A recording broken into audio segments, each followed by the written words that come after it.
edition of WrestleShade. We are back in the building once again to talk to you guys about the shits and giggles, the absolute shenanigans of Extreme Rules. Alongside me, my boy Remiel St. Clair. I'll let him spill his contacts to you guys. What's up, Remiel St. Clair here. Follow me on IG, bsaint, like all lowercase because caps are overrated.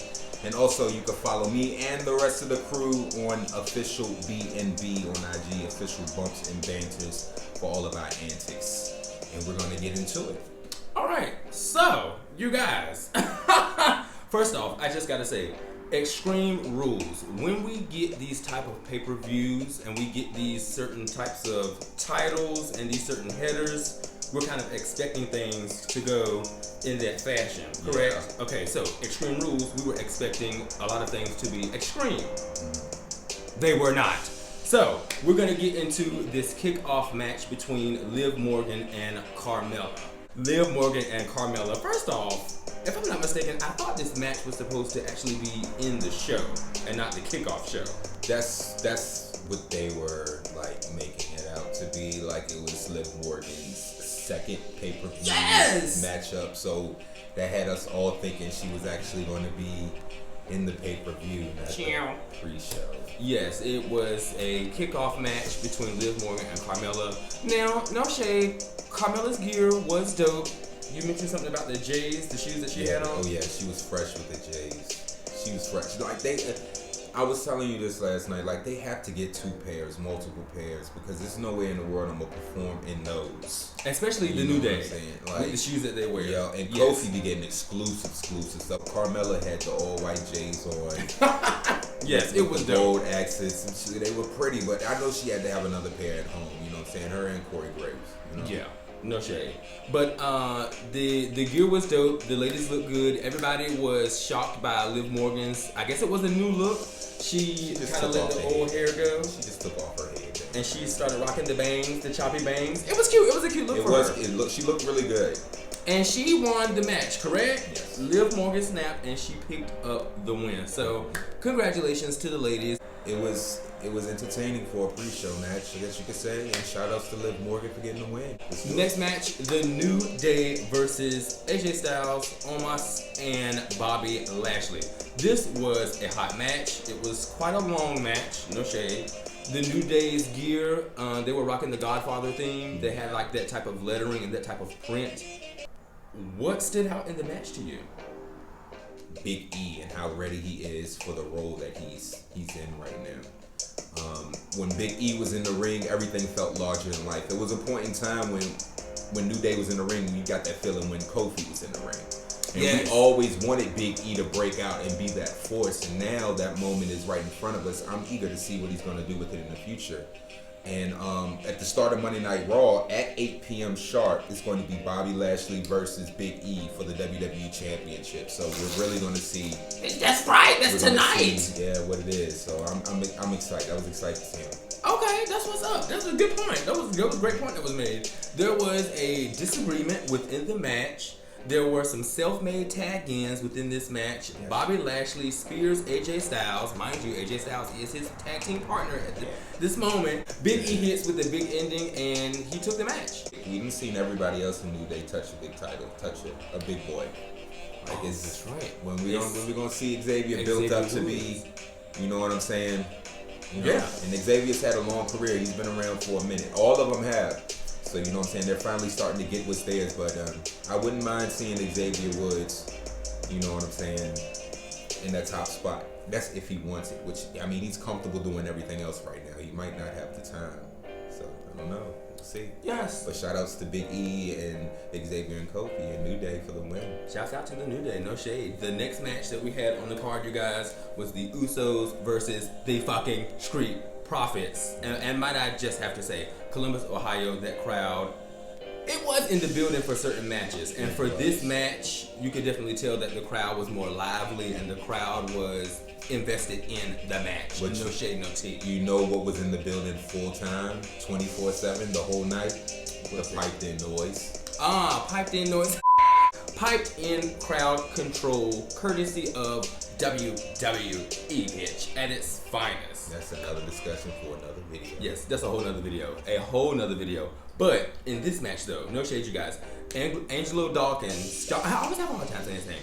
Angelo Dawkins had a pretty good moment within this match. Him and Montez Ford. But this was one of the matches that he worked in more so. You could see that he put more into this match. Montez Ford had his ribs taped up before the match because of what happened to him the previous night on SmackDown. So he was already going into this match wounded. A great performance from both parties.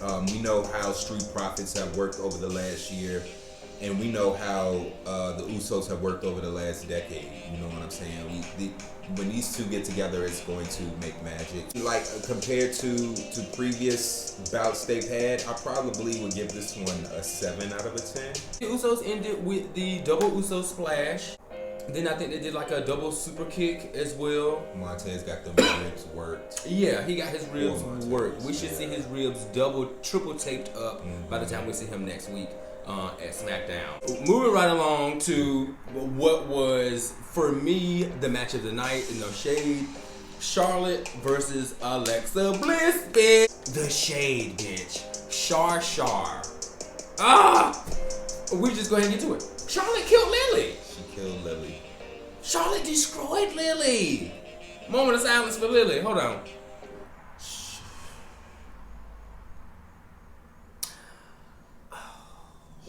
Charlotte killed Lily, and Alexa Bliss killed Alka-Seltzer. That Alka-Seltzer tablet they had stuck in Alexa Bliss' mouth at the end of the match while she was on the ramp. And for everybody watching this, I don't want anyone to blame Alexa Bliss because the tablet was where the tablet was supposed to be. The camera was not, though. Well, I mean, okay, you got this big ass tablet in Alexa Bliss's mouth, right, and she's supposed to be foaming at the mouth. Where was the camera angle supposed to go? Was he supposed to go up under her chin? He could have went from her side. Or went from the side view and get it coming down. Started to fold good. He could have whipped to the front of the mouth. Or something, couldn't he? Oh! That's what y'all get paid for. Come on. So a lot of people are taking away. A lot of people are taking away from this match that because Charlotte destroyed Lily, that Alexa Bliss is gonna revert back to the old Alexa Bliss. At least that's what I got from the comments that were posted on Twitter and Instagram. It's looking like she could go back to the goddess, or it's looking like she could go a lot darker than what she already is, because technically, I guess you could say Lily doesn't have a vessel to live in anymore. The body of Lily was destroyed, but not the energy, and we all know about Sister Abigail. So yes, and that's what I was trying to get at. Like, if this does go a step further and they continue to build off of this, and Lily is technically destroyed, will Alexa Bliss move on to a more supreme being, which I think is Sister Abigail? No shade. That would be the ultimate rub. Charlotte destroys Lily. Alexa and Charlotte had a great match. This was a good match. The interaction between the two ladies was great. Like, it almost felt like they had a beef in real life, to me. What is ending Alexa Bliss, though? Did Charlotte go too far on Monday Night Raw when she said that Alexa Bliss was not all that original, no shade, no tea? Did Charlotte just go in a kayfabe perspective? I mean, did she just destroy? Charlotte destroyed Alexa on Monday with that one comment. Everything that was said in that conversation on the playground, in the ring, on that Monday Night Raw was forgotten, except for that trade between the woo and the whole dark gimmick. That was barbaric. And Charlotte is a fucking beast. Charlotte's the beast, yes. And no matter how many times she win the belt and lose it right after, I mean, she is still very, very talented. She is a wizard on the fucking mic. And it's just her all around, just everything. It's just, she got it. And this match was one of my favorite matches of the show. Charlotte Flair versus Alexa Bliss. R.I.P. Lily, bitch. Yes, Lily. R.I.P. girl. She was over it, and we could do a whole nother video on that. Like, her reaction to Lily being ripped up is a video in itself, because that was a very, very, very aggressive Alexa Bliss. It was, yeah. That was, and she was already aggressive in the matchup, but that was. Now you're gonna be talking about majority of this match because I'm just. Anywho, Jeff Hardy versus Damian Priest versus Sheamus, the pub edition. No shade, no tea. For me, it was Botch City, and that's just it. Damian Priest. I think Damian Priest tried to play Jeff Hardy. I think this was a good matchup for Jeff Hardy. I think he showcased well. There were a few spots where things were questionable on everybody's end. You know what I'm saying? But you can't look at a WWE matchup and not see botches. If you don't, then you know what I'm saying. You know you have something gold in front of you. You know what I mean? And there were a few matchups last night that had potential of being gold. I didn't see anything that was 24K. I saw a few 14s, but 14 karat. Yeah. But one thing it did is really showcase Damian Priest. He beat two former world champions, which is a major push for him.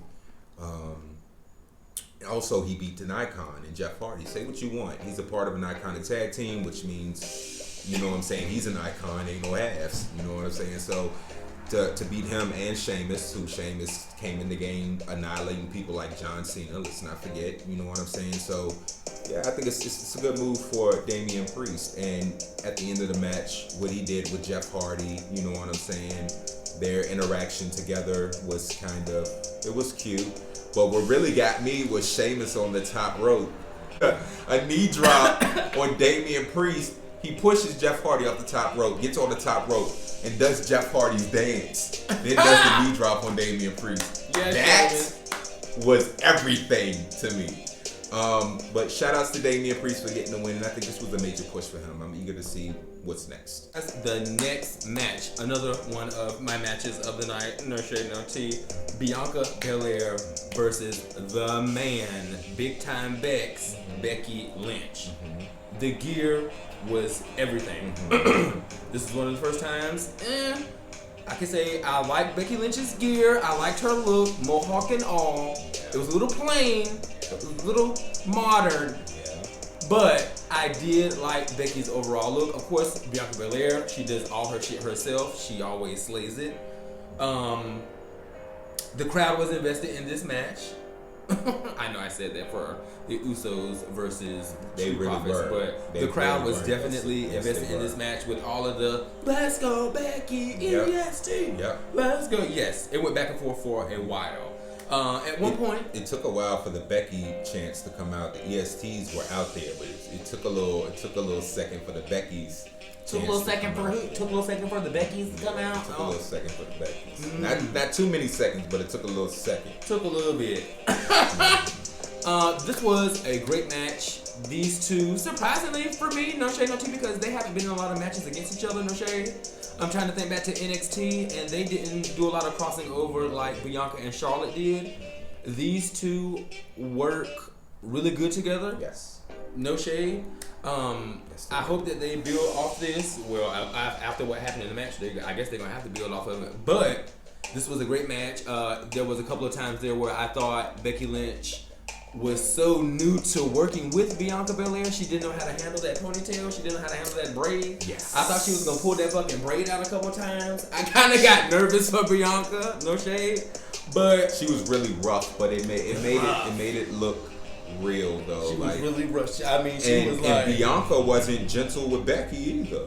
Well, no, but she was. Becky had a slick back. Becky didn't have no damn braid. Becky just had a. When I said matches have potential to be 24 karat gold, this was one of those matchups that was 14K. It could have been a little bit more. But I don't know what else could have been done. Me personally, I would have I think the whole Sasha Banks thing was done right, but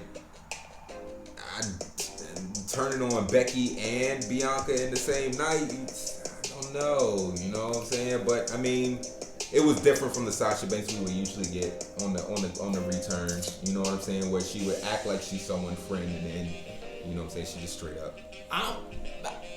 I'm gonna have the unpopular opinion on this one, you guys. It's absolutely no shade. I would have just rather seen Becky Lynch and Bianca Belair play the match out, but I knew that there was going to be an interference because I knew that they weren't going to let Becky Lynch lose the belt right now, and they weren't going to necessarily have Bianca lose either, so there had to be some type of interference. I personally thought it was going to be Naomi because of her heel turn, everything that's going on with her and Sonya.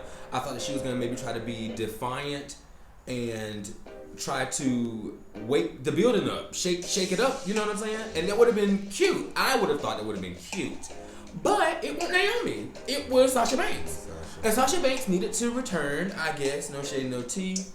I just thought her return would maybe have been better, or maybe at a different pay-per-view.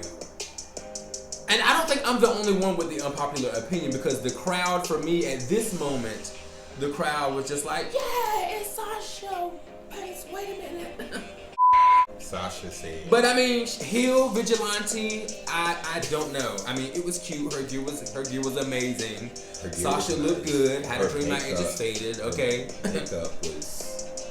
She was snatched. She was in the building. That all the nose way was penciled. But yeah, Sasha Banks is back, and so of course, you know, WWE, the home of the three-way match. They love making everything about a damn three-way dance. So Sasha Banks has been interjected into Bianca and Becky's beef, even though Bianca and Sasha were just recently beefing. So everything is still kind of fresh and relevant, I'm guessing. But yeah, SmackDown is going to be some shit this coming Friday on the way to Survivor Series, are we not? Hurry up and get back, Bayley. We need you in this. Yes, Bayley, please. You're the only thing missing in this mix. Moving right along to the next match, Roman Reigns versus Dying Demon. The coup de grace with dreads itself, bitch. The nice, Demon y'all. Finn Balor, bitch. We'll talk to y'all later. Man, I'm the resident heel, bitch. I really didn't think it was all of that, but I think this matchup was good. I think this matchup was gold. I would give this match I would give this match the award for the most entertaining match of the night because of everything that it had going on. From Roman Reigns getting out the kendo stick to Finn Balor getting out the massive kendo sticks taped together, you know what I'm saying? Finn's interaction with the Usos, he destroyed the Usos by himself. The Demon is a monster. yes. It was a great showcase of the Demon. You know what I'm saying? We haven't seen that persona in a while, so it was good to see that energy back in the ring. Finn definitely is a whole new character when he is in the demon form, and I see what he's saying, where it takes a lot out of him when he does it. Why he doesn't like to do it constantly. I understand that. Yeah.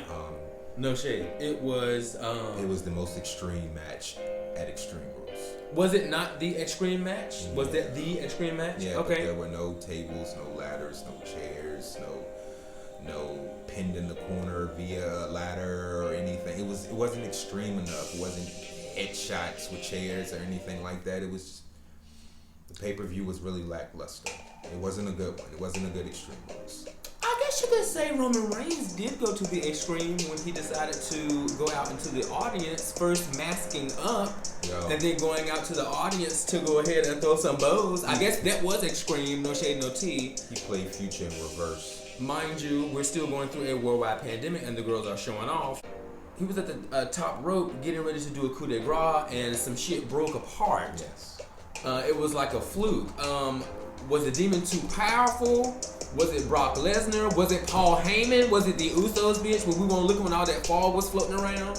When the Demon was on the floor convulsing with the red light? I mean, I don't know. It was just a lot. And my mind is just all over the place with this match. Whoever or whatever did it, unloosened them ropes when Finn Balor hit that heartbeat on the ground. That's when everything happened, because the top rope was utilized up to that point. Yeah. They were hitting it and everything. They was trying. So I don't know. I mean, they're gonna do it like somebody did it, like Brock did it, to ensure that Roman Reigns kept the title or something along those lines, or something wild. But I'm just gonna say it was dumb as fuck. That was stupid. It was a stupid move. In order to save Roman and save Finn, but still Finn gets pinned. Yeah, You know what I'm I saying? thought he would. That's what I was thinking, that he had been saved by this, but I'm remembering now that he actually did get pinned. Mm-hmm. And I'm just like, okay, so what was the purpose then? Because I just didn't think Finn Balor would take a L like that. That's what I was trying to articulate. I just didn't think he would take a L like that. But now, where do you go with this? Now that you've shown us the whole new interaction with him and the heart beating and the red lights, where do you go with this? Because does he get to challenge Roman Reigns again, or is the demon just gonna go around terrorizing the roster, or are we just gonna go back to leather coat Finn Balor? Where do we go? Finn, get out of there. Don't listen to him, Finn. You can stay at the WWE. Get out of there. You just gotta Get out of there. finesse it. So I guess when it's all said and done, now that we've talked about all of the matches, I hope we didn't miss nothing. I hope we didn't miss anything. If we did, it ain't our fault. If we did, leave it in the comment section below, bitch. No shade, no tea. What was Extreme about Extreme Rules to you guys? Like, was there anything that was majorly extreme to say, hot damn, this year's Extreme Rules was extreme, I bitch. tell you what, it took extreme balls to put a product out there like that. The nerve. The people say it was extremely hard to watch. The people say it was extremely dry. The people say it was extremely botch-worthy, bitch. People say. Wow, Extreme Rules. Where was Brock Lesnar? Where is he? Lastly, before we get on up out of here, where is Brock Lesnar? Where in the world is Brock Lesnar? Where the hell is he at? They were playing this up really good in the last 3 episodes of SmackDown. The interaction between Paul Heyman, Roman Reigns, Brock Lesnar showing up at where did he show up? Yeah, Madison Square Garden, MSG. Yes, he showed up, honey. And I think that everybody else was thinking that Brock Lesnar was maybe going to be there. But I'm guessing this is good too. This is good too, because now we gotta wait. We gotta wait on it. We get more unfolding information as the episodes roll through. So you guys, definitely hit me up in the comment section below. Don't forget to hit my boy Remy up in his contacts. Be saying like all lowercase because Pep's overrated. Well, you guys can hit me up right here on YouTube, and you guys can hit me up on Instagram at WrestleShade _TNS. Hit me up. Don't forget to like, share, subscribe, hit that bell notification to be updated and notified on when I upload more content such as this. And I'll see you guys in the next one.